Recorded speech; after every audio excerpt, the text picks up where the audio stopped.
हे family, आज हम बात करने जा रहे हैं 2010 में रिलीज हुई द क्लिनिक मूवी के बारे में। तो ज्यादा देर ना करते हुए चलिए दोस्तों शुरू करते हैं। मूवी की शुरुआत में हम लोग एक कपल बेथ और कैमरॉन को देखते हैं। बेथ प्रेग्नेंट थी और ये दोनों आज बेथ की माँ के घर जा रहे थे। आज ये दोनों काफी ज्यादा खुश लग रहे थे कि तभी पीछे से एक बड़ी गाड़ी तेज रफ्तार में आती है। गाड़ी को आता देख कैमरॉन उसे रास्ता दे देता है, लेकिन वह गाड़ी वाला साइड मिल जाने पर भी कैमरॉन की गाड़ी को साइड से टक्कर मार के आगे निकल जाता है, जिसकी वजह से कैमरॉन की कार सड़क से उतर जाती है और इनका एक्सीडेंट होते होते बचता है। जिसके बाद ये अपने आप को संभालते हुए आगे बढ़ते हैं। शाम हो चुकी थी और ये लोग अभी तक हाफ में भी नहीं पहुंचे थे कि तभी एक मोटल आती है, जहां ये दोनों यहीं पर ही रात रुकने का फैसला करते हैं। मोटल में ये दोनों एक रूम लेते हैं, जहां का रिसेप्शनिस्ट कुछ अजीब था, क्योंकि वह कैमरॉन और बेथ के साथ उनके होने वाले बच्चे का भी रेंट उनसे मांगता है। हालांकि इस बात को कैमरॉन मजाक समझकर रूम की तरफ चला जाता है। जिसके बाद ये दोनों मोटल के स्विमिंग पूल एरिया की तरफ जाकर वहां बैठ जाते हैं। तभी वहां पर एक आदमी और औरत आकर उन्हें देखने लगते हैं, जिन्हें देख बेथ उन्हें अपने पास बुलाती है, लेकिन वे दोनों वहां से बिना कुछ बोले फटाफट से चले जाते हैं। जिस पर बेथ और कैमरॉन ज्यादा ध्यान नहीं देते और वहीं पर ही रेस्ट करने लगते हैं। देखते ही देखते बेथ की वहीं पर ही आंख लग जाती है, जहां सपने में बेथ को एक बच्चा दिखाई देता है, जिसके आसपास बहुत सारा खून बह रहा था, जिसे देख बेथ डर जाती है और उठ खड़ी हो जाती है। इसके बाद वे दोनों मोटल के रूम में जाकर सो जाते हैं, लेकिन यहाँ पर कैमरॉन को नींद नहीं आ रही थी, क्योंकि उसने आज सुबह से कुछ नहीं खाया था और उसे काफी ज्यादा भूख लग रही थी। जिसके बाद कैमरॉन रात में ही रेस्टोरेंट की तरफ चला जाता है, जहाँ रात काफी हो जाने के कारण उसे कुछ नहीं मिलता। जिसके बाद वह अपनी कार से कहीं और जाकर कुछ खाने का ले आने की सोचता है, परंतु उसकी गाड़ी में पेट्रोल नहीं था, जिस वजह से वह वापस रूम की तरफ चला आता है। जहां रूम में आने पर वह शॉक हो जाता है, क्योंकि रूम में बेथ नहीं थी। जिसके बाद वह बेथ को मोटल में सभी जगह ढूंढता है, पर वह कहीं पर भी नहीं मिलती। कैमरॉन रिसेप्शनिस्ट से भी इस बारे में पूछता है, परंतु वह रिसेप्शनिस्ट उसे कहता है कि उसे इस बारे में कुछ नहीं पता है। जिसके बाद कैमरॉन मोटल के आसपास भी ढूंढता है, लेकिन वहां पर भी बेथ उसे नहीं मिलती। जिसके बाद कैमरॉन लोकल पुलिस की सहायता लेता है। पुलिस मोटल पर आकर रिसेप्शनिस्ट से पूछताछ करती है, परंतु वह रिसेप्शनिस्ट कैमरॉन के सामने ही बेथ के बारे में अपशब्द बोलने लगता है, जिससे कैमरॉन को गुस्सा आ जाता है और वह पुलिस के सामने ही रिसेप्शनिस्ट को मारने लगता है, जिससे पुलिस को गुस्सा आ जाता है और वे कैमरॉन को अपने साथ ले जाते हैं और जेल में डाल देते हैं। यहीं पर ही सीन कट हो जाता है और सीन सीधा एक बाथटब का दिखाया जाता है, जहां बाथटब बर्फ के टुकड़ों से भरा पड़ा है, जिसमें बेथ नग्न अवस्था में टब में लेटी हुई है। बेथ के पेट में बड़े बड़े टाके लगे हुए थे, जहां से उसके बच्चे को निकाला गया था। बेथ को अब होश आता है। जिसके बाद बेथ रूम के चारों तरफ देखती है, जहां केवल अंधेरा था और कुछ भी नहीं, सिवाय एक टी शर्ट के, जिस पर रोमन भाषा में कुछ लिखा हुआ था। जिसके बाद बेथ उस टी शर्ट को पहनकर उस रूम से बाहर चली आती है। बाहर निकलने पर बेथ देखती है कि वहां पर बहुत सारे कमरे थे, जिसमें सभी में बाथटब रखे हुए थे। जिसके बाद बेथ उस हॉल से बाहर निकलने की कोशिश करती है। जिसके बाद जैसे तैसे उसे वहां से बाहर निकलने का रास्ता मिल जाता है, लेकिन बाहर आने पर उसे पता लगता है कि वह बहुत ही बड़ी जगह है, जिसके चारों तरफ जाली लगी हुई थी, जहां से बाहर जाना मुश्किल ही नहीं नामुमकिन सा था। परंतु यहाँ पर बेथ को कौन लाया था, वह उससे क्या चाहता है और उसका बच्चा कहाँ पर है, यहाँ तक कि उसका पति कैमरॉन कहाँ पर है, ये सारी बातें बेथ को अंदर ही अंदर से खाई जा रही थी। जिसके बाद बेथ वहां से निकलने की पूरी कोशिश करती है, लेकिन वह इसमें नाकामयाब रहती है और वह वहीं पर ही धूप में कमजोर हो जाने के कारण बेहोश होकर गिर जाती है। अब जब बेथ को होश आता है तो उसे तीन औरत उसकी जैसी टी शर्ट पहने दिखाई देती है। इन तीनों के पेट में भी टाके लगे हुए थे, जिसमें से खून बह रहा था। इन तीनों का नाम वेरोनिका, आइवी और एलिसन था, जिन्हें भी बैथ की तरह अपने बच्चों के बारे में नहीं पता था कि वह कहां पर है और कैसे है। तभी इन चारों को एक औरत के चिल्लाने की आवाज सुनाई देती है। आवाज का पीछा करने पर इन्हें थोड़े से दूर पर जमीन पर खून दिखाई देता है, जिसे देख ये चारों एक बार के लिए डर जाती है। लेकिन फिर ये चारों खून का पीछा करने लगती है। खून का पीछा करने पर इनको एक औरत दिखाई देती है जिसके पेट के टाके खुले हुए थे और ये खून वहीं से ही बह रहा था। जिसके बाद ये चारों उस औरत को बचाने की कोशिश करते हैं, लेकिन खून बहुत ज्यादा मात्रा में बह चुका था और वह औरत उन्हें कहती है कि उसका बच्चा वो ब्लू वाला होगा। और ये कहते हुए उस औरत की वहीं पर ही मौत हो जाती है। लेकिन उस औरत की बात इन चारों में से किसी को भी समझ में नहीं आती। यहीं पर ही सीन कट हो जाता है और सीन सीधा कैमरॉन के पास आ जाता है, जहाँ कैमरॉन को पुलिस कहीं पर ले जा रही होती है। तभी कैमरॉन चालाकी से पुलिस की बंदूक ले लेता है और पुलिस वाले को गाड़ी से उतारकर एक रस्सी की सहायता से उसे पेड़ से बांध देता है और वह पुलिस की गाड़ी लेकर वहां से चला जाता है बैथ को ढूंढने के लिए। दूसरी तरफ बैथ और उन तीनों औरतों को कुछ भी समझ में नहीं आ रहा था कि ये उनके साथ ऐसा कौन कर रहा है और वह उनसे क्या चाहता है।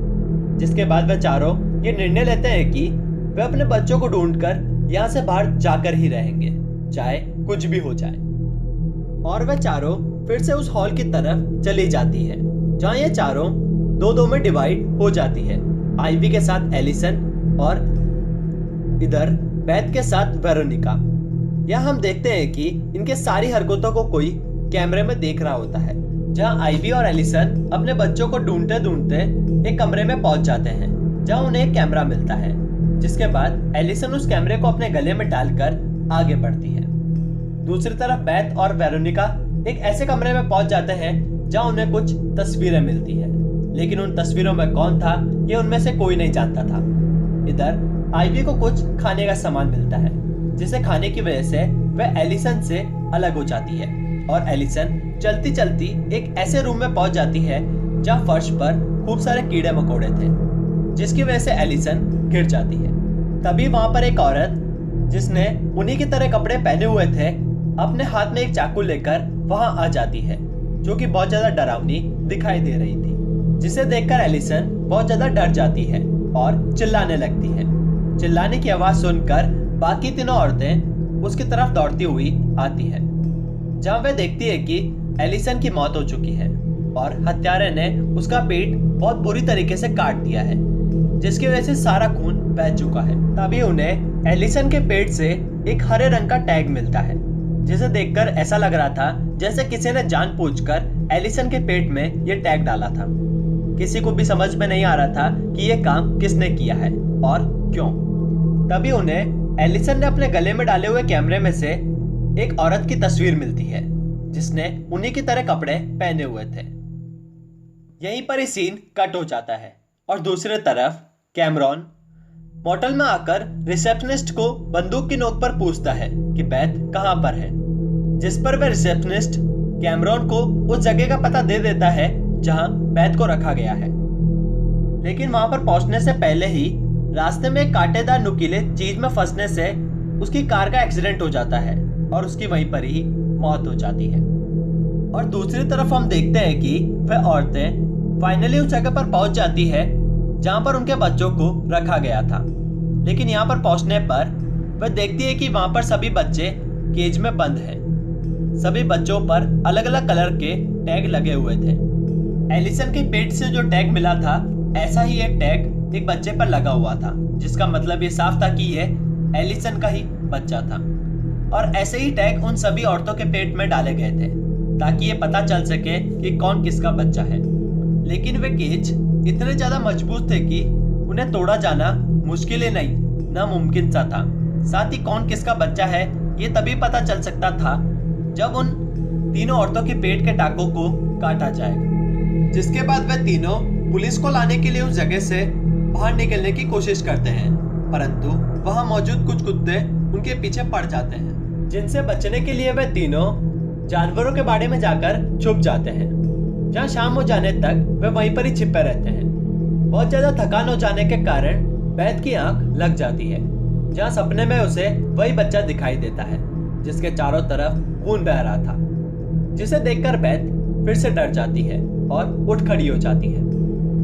दूसरी तरफ हमें दिखाया जाता है कि आइवी पानी की तलाश में उस बाड़े में इधर उधर घूम रही थी कि तभी पीछे से आकर एक औरत आइवी का गला दबाकर उसे वहीं पर ही मार डालती है। जिसके बाद सीसीटीवी में देख रहे लोग आइवी की तस्वीर पर क्रॉस का चिन्ह लगा देते हैं। दूसरी तरफ बेथ बाड़े से निकलकर आइवी को ढूंढने लगती है, परंतु वेरोनिका की वहां से निकलने की बिल्कुल भी हिम्मत नहीं थी और इसीलिए बेथ उसे वहीं पर ही छोड़कर आइवी को ढूंढने निकल पड़ती है। आइवी को देखते देखते बेथ एक बड़ी सी वैन में पहुंच जाती है, जहां की खिड़की से वह आइवी की लाश बाहर की तरफ देखती है और वह समझ जाती है कि आइवी को भी उसी औरत ने मार डाला है। वैन से बाहर जाते समय बेथ को एक अबनॉर्मल लड़का मिलता है जिसका नाम डनकन था। डनकन के पास में एक तस्वीर रखी हुई थी जिसमें बेथ को एक औरत की फोटो दिखाई देती है जिसे बेथ ने मॉडल में उस दिन देखा था। डनकन उसी औरत का लड़का था और उन्होंने ही यहाँ पर सभी को किडनैप किया हुआ था। यहाँ डनकन के पास में वह सारे बच्चों के केज की चाबियां थी, जिससे बेथ पहला फुसला कर चाबियां लेने की कोशिश कर रही थी। ज्यादा जबरदस्ती करने पर डनकन वहां से जंगल की तरफ भाग जाता है, लेकिन बेथ उससे वह चाबियां छीन लेती है। जिसके बाद बेथ वेरोनिका को लेने के लिए उस बाड़े की तरफ आती है और वह वेरोनिका को जैसे तैसे करके बाहर खींच लेती है, लेकिन अब वेरोनिका के टाके खुल चुके थे जहां से बहुत ज्यादा खून बह रहा था।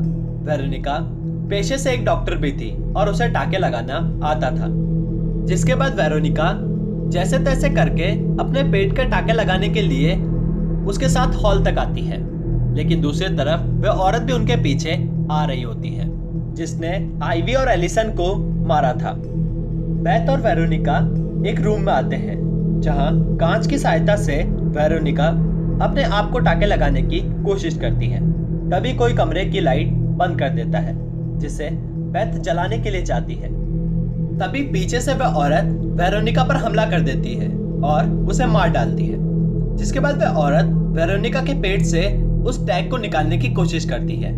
तभी वहां पर बेथ आ जाती है और इन दोनों में लड़ाई होने लगती है, जिसका नतीजा यह निकलता है कि बेथ उस औरत के एक लात मार देती है, जिससे वह औरत पीछे रखे एक नुकीले किले से टकराकर घायल हो जाती है। वह औरत सभी औरतों को मारकर वह कलर वाला टैग निकाल चुकी थी ताकि उसे अपने टाके बिना काटे यह पता चल सके कि उसका बच्चा कौन सा है। पर अब वह औरत खुद भी मरने की तादाद पर थी। जिसके बाद वह औरत वह सारे टैग बेथ को दे देती है और बेथ से यह प्रॉमिस लेती है कि वह उसके बच्चे का जिंदगी भर ख्याल रखेगी। इसके बाद उस औरत की वहीं पर ही मौत हो जाती है। दूसरी तरफ सीसीटीवी कैमरे में देख रहे लोग उस औरत की फोटो पर भी क्रॉस का चिन्ह लगा देते हैं। यहाँ बेथ की फोटो को अलग रख दिया जाता है क्योंकि अब वहां पर केवल बेथ ही बची थी। बेथ अब फटाफट से उस कमरे में पहुंचती है जहां पर वह सारे बच्चे रखे हुए थे, लेकिन यहाँ आकर बेथ के पैरों तले जमीन खिसक जाती है क्योंकि यहाँ पर अब कोई भी बच्चा नहीं था, जिसे देखकर बेथ को बहुत गुस्सा आता है। तभी वहां पर दो लोग आते हैं जो कि बेथ को बेहोश करके वहां से ले जाते हैं। ये दोनों वही लोग थे, एक तो मोटेल वाला रिसेप्शनिस्ट और दूसरा वह पुलिस वाला। जब बेथ को होश आता है तो वह अपने आप को चेन से बंधा हुआ पाती है और यहाँ पर उसके सामने वही दो लोग जो कि मोटेल में आए थे खड़े हुए थे। ये दोनों रशियन थे, जिसमें औरत का नाम मिस शेफर्ड था, जिसने यह टैग वाला गेम बनाया था, जिसमें ये उस जगह पर कुछ प्रेग्नेंट औरतों को लाकर उनके बच्चों को निकालकर उन्हें उसी हाल में छोड़ देते, जिसके बाद वहां पर मौजूद सारी औरतें एक दूसरे को मारने लगती और जो आखिरी में औरत बच जाती वह उसके बच्चे को एक पैसे वाले क्लाइंट को बेच देते क्योंकि उस बच्चे की माँ एक पावरफुल औरत थी और वह बच्चा भी अपनी माँ की तरह उतना ही पावरफुल होगा। अब की बार इस गेम में बेथ जीतती है और इसीलिए वह बेथ के बच्चे को उसी के सामने एक क्लाइंट को बेच देते हैं। अब वह दोनों बेथ को मारने ही वाले थे कि तभी वहां पर मिस शेफर्ड का बेटा डनकन आ जाता है और वह शेफर्ड के आदमी पर गोली चला देता है। दूसरी तरफ से वह व्यक्ति भी डनकन पर गोली चला देता है, जिसके परिणाम स्वरूप दोनों की वहीं पर ही मौत हो जाती है। जिसके बाद बेथ सबसे पहले अपनी चेन खोलती है और फिर डनकन की बंदूक लेकर अपने बच्चे को लेने के लिए जाती है। तभी उसे अपना बच्चा एक टेबल पर रोता हुआ दिखाई देता है, जिसे बेथ आकर अपने गले लगा लेती है और वह बच्चा चुप हो जाता है। लेकिन तभी वहां पर पीछे से मिस शेफर्ड आ जाती है, जिसे देख बेथ अपनी बंदूक उठाकर मिस शेफर्ड की तरफ नोक करती है। लेकिन मिस शेफर्ड उसे कहती है कि तुम भी ऐसे ही, मतलब बेथ भी ऐसे ही अडॉप्ट की हुई है, और वह उसे उसकी असली माँ की फोटो दिखाती है, जिसे यहाँ पर उसी की तरह किडनैप करके रखा गया था और आखिर में उसे मार दिया गया था। बेथ को यह सब सुनकर बहुत गुस्सा आता है और वह वहीं पर ही मिस शेफर्ड का गला दबाकर उसके पेट पर वार करके उसका पेट फाड़ देती है, जिससे मिस शेफर्ड की वहीं पर ही मौत हो जाती है। जिसके बाद हमें दिखाया जाता है कि बेथ और उसके बच्चे को पुलिस द्वारा सुरक्षा दी जाती है और उसे बताया जाता है कि कैमरॉन की एक सड़क हादसे में मौत हो गई है। यहाँ पर सीन कट कर दिया जाता है और हम देखते हैं कि बेथ अपनी रियल माँ की कब्र के पास आई हुई है, जब बेथ को उसके रियल फादर के बारे में पता चलता है और वह वहां से उन्हें ढूंढने के लिए निकल पड़ती है और यहीं पर ही हमारी मूवी का दी एंड हो जाता है। हे फैमिली, आपको हमारी आज की वीडियो कैसे लगी? अगर आपको हमारी आज की वीडियो पसंद आई है तो इसे प्लीज यार अपने दोस्तों के साथ और फैमिली मेंबर्स के साथ जरूर शेयर करें और चैनल को सब्सक्राइब करें और बेल आइकन दबाएं अगर आप नए हैं तो। और thank you so much for your love and support.